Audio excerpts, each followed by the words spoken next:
Olá pessoal, eu sou a Tamara e chegamos no capítulo 26 do livro Os Mensageiros, Ouvindo Servidores. Ainda naquela mesma noite em que eles vão passar no posto de socorro, em que estão passeando, conhecendo os ambientes, eles já saíram daquele espaço reservado aos desencarnados que dormem, e agora eles continuam. Notei que o trabalho no posto se desenvolvia em ambiente da mais bela camaradagem, não obstante o respeito natural às noções de hierarquia.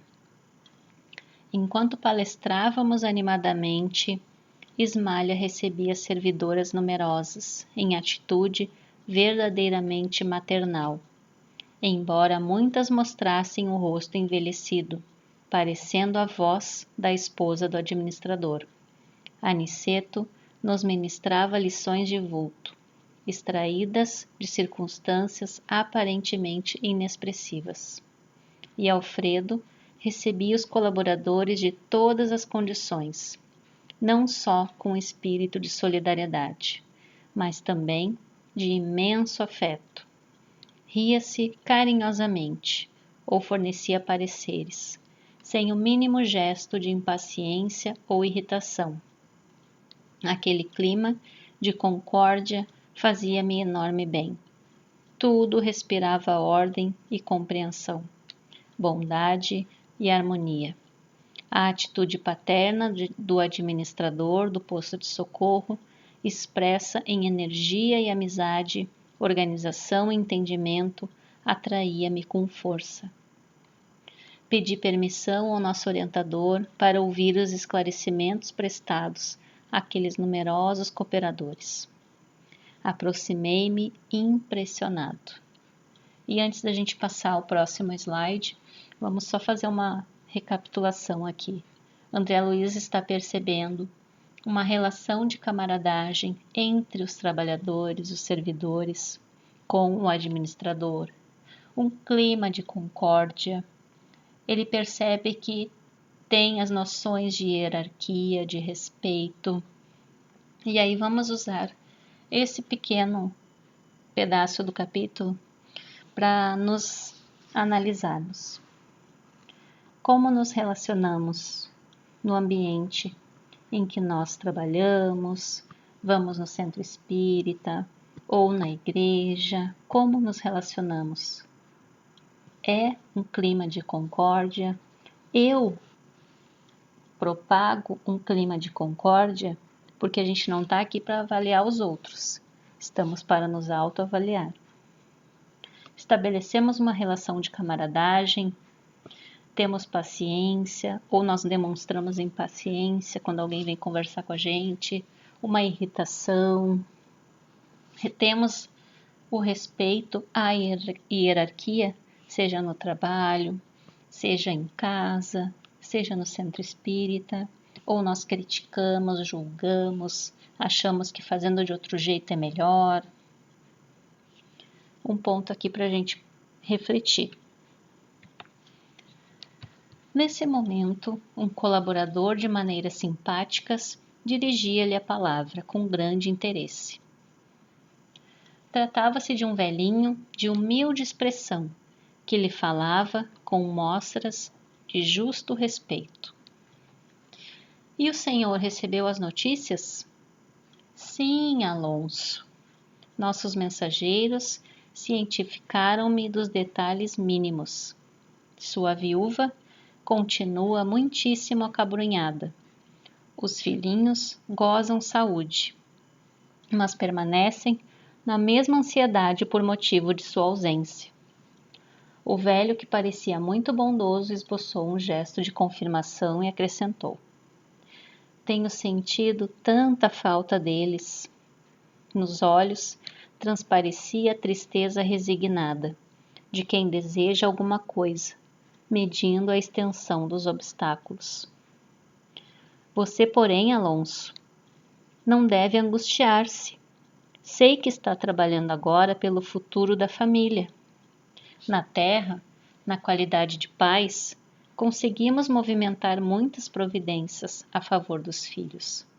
Entretanto, aqui podemos realizar certas medidas em benefício deles, com maior segurança. Nem sempre agimos no mundo com a necessária visão, mas aqui é possível sentir de mais perto os interesses imperecíveis daqueles que amamos. O sentimento elevado é sempre um caminho reto para a nossa alma. Todavia, não podemos dizer o mesmo a respeito do sentimentalismo cultivado no círculo da crosta. É preciso que você tenha muito cuidado em não desorganizar a mente. A saudade que fere, impedindo-nos atender à vontade divina, não é louvável nem útil. É enfermidade do coração, precipitando-nos em abismos insondáveis do pensamento. Então, aqui nesse pedaço, o administrador está fazendo uma diferenciação do que seria um sentimento elevado do sentimentalismo. Claro que a gente sabe que tem um período de luto, que é sim saudável vivenciar o luto, mas tem um prazo. Depois que passa esse prazo, pode vir uma enfermidade do coração, uma enfermidade mental, porque a gente vai ficar pensando, a gente vai, de certa forma, parar com os nossos afazeres, vivenciar o presente para ficar revendo situações, momentos do passado, pensando, evocando lembranças, evocando essa pessoa que já desencarnou. Isso tudo a gente faz sem querer. E estamos aqui estudando e vendo formas de amenizar esse sofrimento, esse período de luto e depois do luto, como se reerguer, como seguir a vida. Alonso deixou de sorrir, mostrou os olhos rasos d'água e falou em voz súplice: Reconheço, Sr. Alfredo, a oportunidade de suas observações. Graças a Jesus venho melhorando minha vida mental, nos deveres novos que me concedeu de fato. Sinto-me renovado espiritualmente. Sei que sua palavra não me advertiria sem razão, mas ousaria pedir licença para visitar a esposa e os filhos. À noite, quando me concentro nas preces habituais, sinto em torno de mim os seus pensamentos. Esses pensamentos me penetram fundo, atraindo-me toda a atenção para a terra. Às vezes, consigo repousar um pouco, mas com muita dificuldade. Sei que a esposa e os filhos estão chamando dolorosamente por mim. Esta certeza me perturba de algum modo. Não tenho sentido a mesma firmeza para o trabalho diário e desejaria remediar a situação. Reconheço que minhas obrigações presentemente são outras e que devo estar conformado. No entanto, confesso que minha luta espiritual tem sido bem grande. Estou certo de que me perdoará a fraqueza. Que chefe de família não se sentiria atormentado, ouvindo angustiosos apelos do lar, sem meios de atender, como se faz indispensável? E aqui ele está tentando argumentar que ele precisa visitar a família, que ele precisa ter notícias, ver de perto como eles estão. Ele está dizendo que sente os pensamentos, as vibrações e que ele não consegue desempenhar suas tarefas ali corretamente, ele não consegue dormir, descansar corretamente, porque se envolve, existe uma troca de pensamentos entre ele e a família que ficou na Terra. E aí vamos ver o que vai acontecer. E revelando o enorme anseio da alma, enxugou os olhos e prosseguiu. Quisera rogar aos meus calma e coragem, esclarecendo que meu coração ainda é frágil e necessita do amparo deles. Estimaria pedir-lhes esse auxílio para que eu possa atender às atuais obrigações, sem desfalecimentos. Quem sabe me concederá agora a permissão precisa? Temos bem perto de nossa casa um grupo de amigos espíritas. Talvez não me fosse difícil transmitir algumas palavras, breves que fossem, tentando tranquilizar a esposa e os filhos. Alfredo, imperturbável, não respondeu negativamente. Parecia compreender toda a inquietação do servidor simpático e humilde. Observei-lhe no olhar muito lúcido o desejo sincero de atender e com extrema simpatia por sua conduta generosa, ouvi-o ponderar. Não será impossível satisfazê-lo, meu caro Alonso. Nossos emissários poderão conduzi-lo nas viagens comuns. Entretanto, creia que, como amigo, ficaria preocupado com você, pela manutenção de sua paz. Não posso abusar da autoridade e sei que cada um tem a experiência que lhe cabe. Mas creio seja de seu vital interesse o fortalecimento do coração. Vamos refletir aqui rapidinho. Ele não disse que não poderia ir. Ele deu uma resposta, não será impossível satisfazê-lo, mas foi argumentando. É imprescindível conformarmos-nos com os desígnios do Eterno. Você e sua mulher não ficariam separados se não necessitassem de experiências novas. As dificuldades que ela vem amargando com a sua ausência, sofre-as também você com a separação dela. Tenho a impressão, Alonso, de que Deus nos deixa sozinhos, por vezes, a fim de refazermos o aprendizado, melhorando o coração. A soledade, porém, quando aproveitada pela alma, precede o sublime reencontro. Além disso, você não deve ignorar que os filhos pertencem a Deus, que cada um deles precisa definir responsabilidades e cogitar da própria realização. Por enquanto, vivem chorosos, desalentados. A revolta lhes visita a alma invigilante. Estabeleceu-se a desordem doméstica depois da sua vinda. Entretanto, que fazer se não pedir para eles e para nós a bênção do Eterno? Precisam eles da conformação com a realidade justa, e você, que já lhes deu o que era razoável, necessita igualmente evolver e aperfeiçoar-se na senda nova a que fomos chamados. Em que ficaria, meu caro, se permitisse a invasão total do sentimentalismo doentio em seus pensamentos? Tão dedicado é você à família do sangue que por agora não o sinto com bastante preparo a tudo ver no antigo lar, sem sofrer desastrosamente.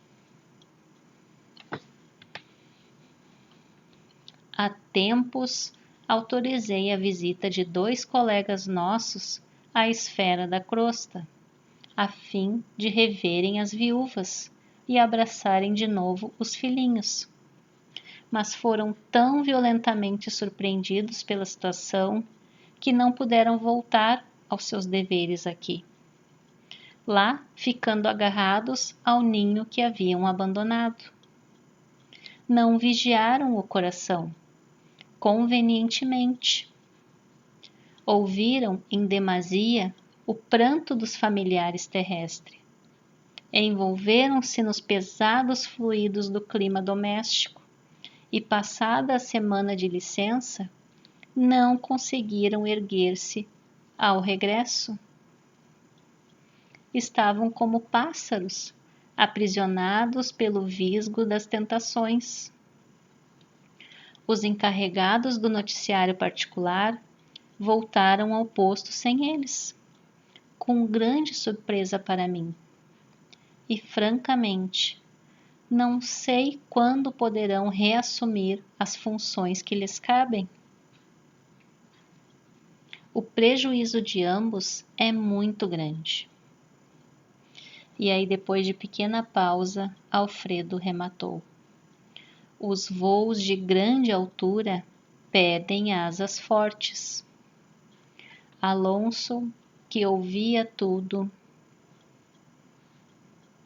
falou: desisto do pedido. O senhor tem razão. O administrador abraçou-o e murmurou: Deus ilumine o seu entendimento. Admiradíssimo, reparei que outros colaboradores se aproximavam, rogando esclarecimentos, pareceres, edificando-me no exemplo do administrador amigo, que respondia em voz firme e afetuosa, demonstrando interesse de irmão. E aqui a gente pode fazer uma recapitulação lá de André Luiz no livro Nosso Lar, que durante vários capítulos André Luiz queria ver a família, saber notícia, porque ele achava que a viúva estava lá precisando dele, do auxílio dele, dos filhos, e aí os amigos, os trabalhadores, os ministros sempre conversavam, tentavam estimular que ele trabalhasse, que ele tivesse novos aprendizados. E aí podemos comparar com, será que André Luiz estava preparado no momento em que ele pediu para ir ver a família, ao que ele ia encontrar? Quando ele chegou lá, ele encontrou uma outra pessoa em seu lugar. E aí ele conseguiu superar aquela situação, conseguiu auxiliar, porque ele ficou um tempo lá em Nosso Lar, estudando, trabalhando, refletindo todos os conselhos que os amigos davam para ele. E aí, aqueles conselhos, aqueles ensinamentos que ele teve naquele período foram de grande valia no momento da prova, no momento em que ele foi rever os familiares. Então, quem sabe seja um caso parecido, que precise de um amadurecimento espiritual, de conhecimento, dá um tempo para a situação, para ele se fortalecer, para ele também poder fortalecer a família mais adiante. Talvez seja um caso parecido. E o administrador ali ainda deu exemplo de outros 2 cooperadores que pediram e se perderam, ficaram lá e, quem sabe, ficaram como obsessores, envolvidos com a família, querendo ajudar ao seu modo, quem sabe. E aqui a gente colocou uma sugestão de prece pelos desencarnados, que hoje eu possa levar a todos eles o meu pensamento de ternura e gratidão. Tem uma cultura que, quando algum parente desencarna, falece, costuma-se dizer: vou pedir ajuda para ele cuidar da nossa família. E aí, como será que está a situação dele lá do outro lado? Será que está melhor? Será que ele não está no umbral? E aí a gente fica evocando, pedindo ajuda dele. E seria mais interessante, mais saudável, mais amoroso enviarmos sempre vibrações de amor, de amparo, de ternura, gratidão, como diz ali, para que ele se fortalecendo lá, nós também nos fortalecemos aqui com o tempo. A separação de algum parente, de algum amigo, algum próximo nosso, nos afeta sim bastante, mas cabe a nós estudarmos, nos prepararmos, nos fortalecer para quando chegar o momento da separação, o momento do nosso desencarne também, do nosso despertamento do lado de lá. São muitos aprendizados que precisamos amadurecer, nos fortalecer, e esse livro é uma forma de ajudar. Então, tenham todos um bom estudo, uma boa reflexão e até o próximo capítulo. Fiquem com Deus.